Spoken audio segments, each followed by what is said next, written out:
goli yule. Wale walikuwa wawili ujue. Selemani Mwalimu alikuwa na Kigagula pembeni ndio maana akafunga goli. Mimi sitaka nishangae. Wewe kwa dawa hiyo.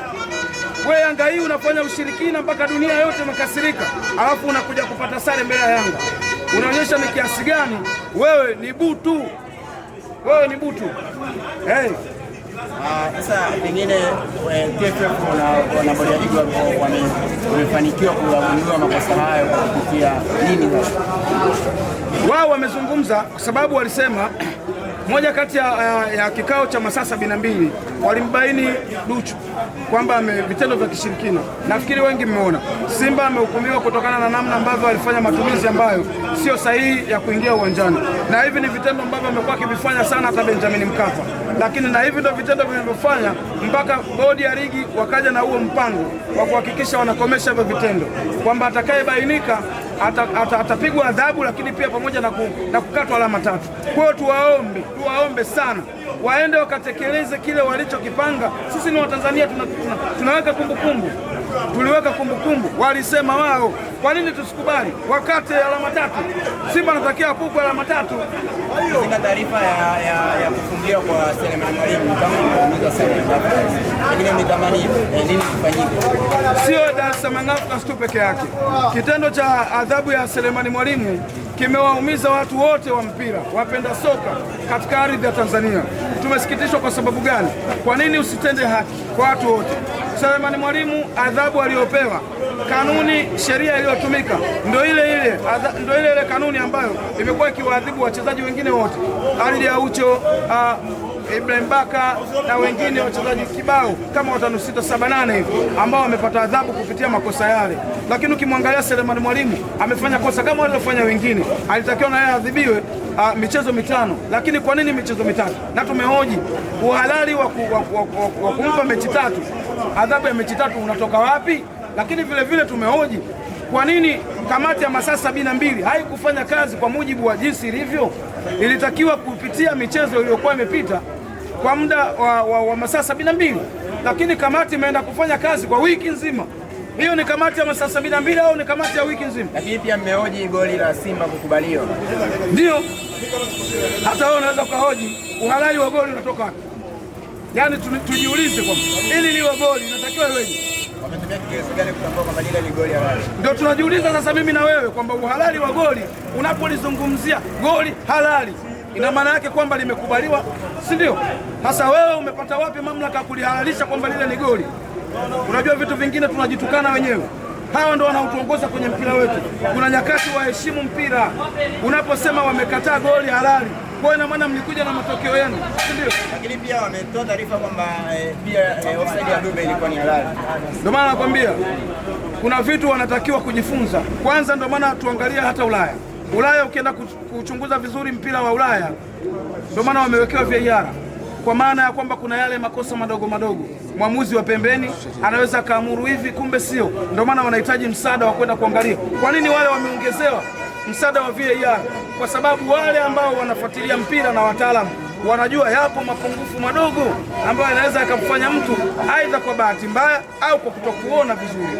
Limetokea hili hapa, limemnyima uhalali huyu au limempa uhalali huyu, si ndio? Kwa hiyo kwa nini unakwenda kumhukumu linesman wa pembeni, linesman huyu, alafu adhabu ni moja? Unakwenda kuwahukumu huyu miezi 6, huyu miezi 5, vifungo tofauti. Pengine adhabu hizo ni halali na zinatosha kwao. Hakuna uhalali wa hizo adhabu, na ndio maana nawaambia hata ukienda kuangalia kwa Banda, mchezaji wa Dodoma Jiji anapewa adhabu ya kufungiwa michezo 3, lakini na faini juu kwa sababu ya kuchelewesha muda. Umeona wapi? Na wakati ukienda kuangalia ile clip vizuri, unamuona kabisa Kibabage anakwenda kumchinikiza yule daktari, alafu anakwenda kumsukuma Banda, anadondoka chini, unakwenda kumwadhibu. Kibabage alifuata nini kwenye lile tukio? Ikiwa wewe ni mchezaji, wanakuja watu wa huduma ya kwanza, wanakuja kumchukua mchezaji ambaye wanatakiwa mbebe kwenye machela, wewe Kibabage umefuata nini? Na ukilichunguza vizuri, Kibabage kawasukuma wale, alafu unakwenda kumwadhibu Banda. Mimi niwaambie wana Yanga, tuna kila sababu ya kuhakikisha tunapambana kila mechi, kwa sababu tumewekewa mechi back to back, na unaweza ukaona yani Yanga unaiwekea mfupa ina utafuna. Mechi zimefuatana. Leo hii tumecheza ni tarehe ngapi? 8. inatakiwa tarehe 11. Kuna siku ngapi hapa? Tusafiri kutoka hapa twende tulikopangiwa, kama ni Dodoma, kama ni wapi. Na pia taarifa imetoka kwamba uwanja yes, nimesikia na nimefurahi. Nimefurahi kwa sababu ni uwanja mbovu, hapo sio uwanja rafiki kwetu. Mara nyingi kwenu taarifa imewahi ama imechelewa? Taarifa kwanza, kwa sababu tarehe imeshapangwa ya mchezo, tarehe imeshapangwa, lazima tukacheze. Tunaenda kucheza wapi? Ndio wao wameshatoa taarifa, nasikia wametoa taarifa tunaenda kucheza Dodoma.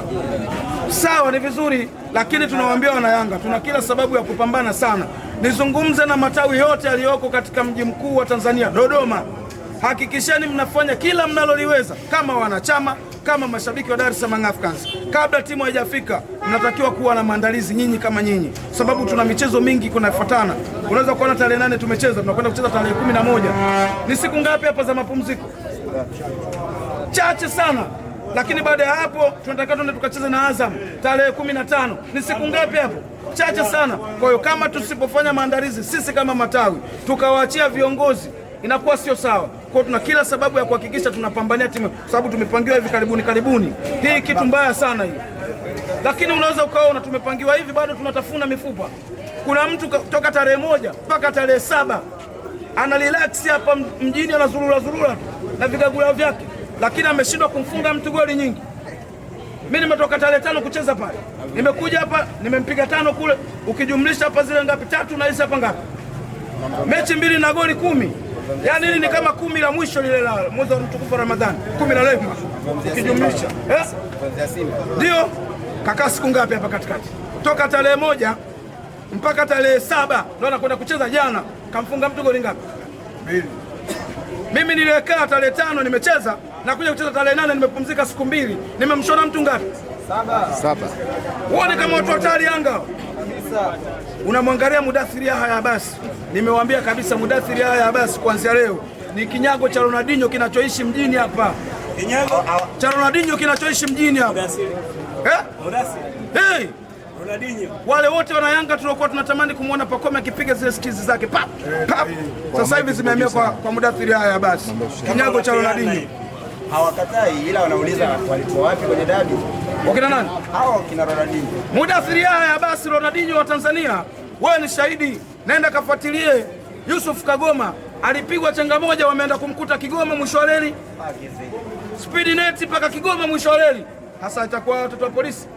Mweza kuona namna walivyovurugwa pale eneo la katikati. Mudathiri Yahya Abbas anapopiga zile skills zake. Dinyo mtupu kabisa. Huyu mimi na simuoni kuishi hapa. Anaweza kaondoka kaenda Ulaya. Barcelona anaweza karudisha kile kinyago cha Mudathiri. Huyu. Wana muonaje? Yaani sasa hivi Mudathiri Yahya Abbas kawa mpya.